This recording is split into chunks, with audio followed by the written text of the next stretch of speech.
হ্যাঁ এই তো হয়ে গেছে। এগুলো কিন্তু সব সরু চুগলি, পাটিসাপটা নয়।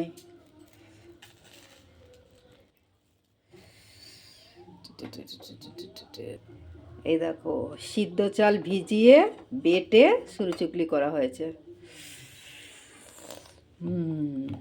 দেখেছো? এই দেখো সব এগুলো আস্তে আস্তে ছাড়াতে হবে, লেগে যায়। এই দেখো এর মধ্যে কোনো নারকেল দেওয়া নেই, শুধু গুড় দিয়ে খাওয়া হবে। এই যে গুড়,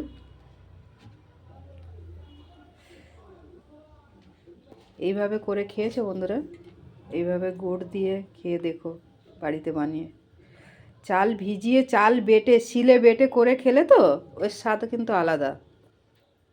মিক্সিতে করলে কি হয়, চালটা তো ওটা অর্ধেক সিদ্ধ হয়ে যায়, মিক্সিতে গরম হয়ে যায় না, মানে চাল বাটলে যে কোনো মশলা বাটলে চাল বাটলে দেখবে গরম হয়ে যায়, গরম হয়ে গেলে সিদ্ধ হয়ে যায় অর্ধেক।